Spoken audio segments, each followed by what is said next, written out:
you.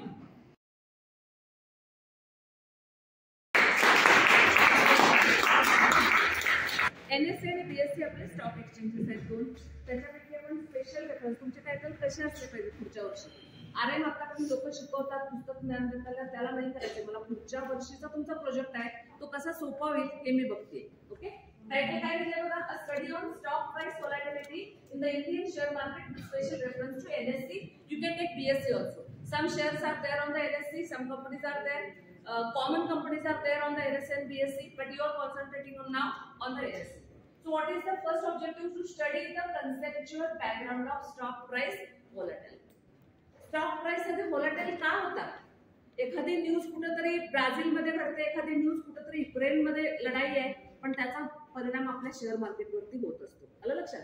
मग काय आपण पहिलं काय कन्सेप्च्युअल बॅकग्राऊंड म्हणजे स्टॉक प्राइस व्होलॅटिलिटी का होते? फक्त बायर आणि सेलर मुळे होते का other any reasons are there which impact on the share market? That you are going to learn. That is a theoretical part, that is all secondary data. तो काय आहे सगळा ऑलरेडी अवेलेबल.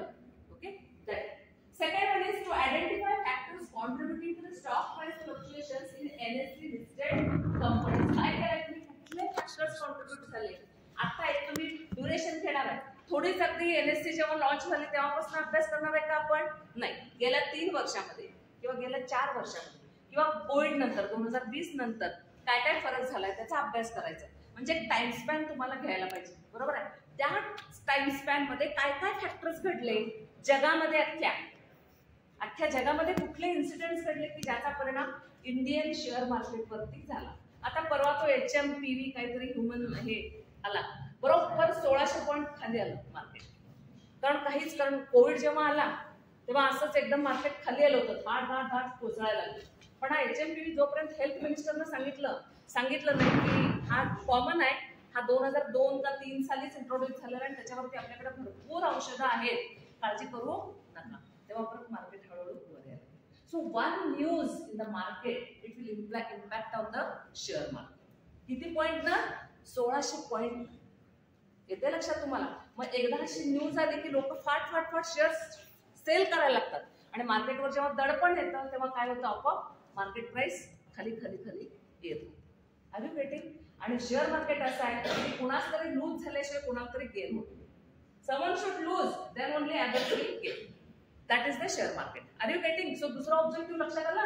तिसरं काय? To analyze the impact of global events on the stock prices in NSE. Global event कुठं घडला? Brexit कुठं घडलं? इंग्लंडमध्ये घडलंय. त्याचा परिणाम give suggestions to reduce the volatility for ते इन्व्हेस्टर्सशी रिलेटेड तुम्ही करणार आहे. इन्व्हेस्टर्सना असं काहीतरी व्हायरस आला की बाबा मोठे शेअर्स लगेच घेऊ नका, कॉशियस राहा. इव्हेंट्स कुठले येतात बघा, न्यूज बघत राहा. To explore AI tools and techniques used by Zerodha for market analysis. झिरोदाचे काही न्यूज पण येत असतात बघा. एखाद्या शेअरवरती तुम्ही टिक केला तर लगेच येतंय it is under surveillance, please take care before buying the shares. They are going to compare. Are you getting? So this is called as a brand loyalty people. मी सोसायटी टी वापरते तर जाऊन फक्त society टीचाच उचलणार आणि बास्केटमध्ये घालणार. That is called as a brand loyalty.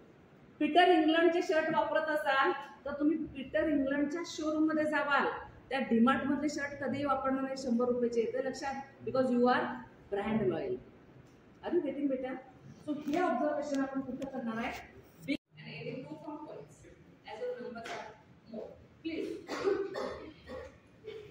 एक तास फास्ट सरळ यू इन्सिस्ट इफ यू कधी तुम्हाला पर्सनल माझा काय म्हणतो शत्रू झालाय माझ्या डोक्यात सुद्धा नसतं. लक्षात घ्या. Please understand. Whenever you get the problem you come to me madam माझं चुकलं. रिलॅक्स, संपलं तिथं. मी विसरून पण जाते काय माहित पण असत ते मला. मी 5 वर्गाला शिकलेली ऍक्टिव्हिटी मध्ये भरपूर रिसर्च पेपर त्याची ऍक्टिव्हिटी होणार आहे. लक्षात घ्या. आलं का?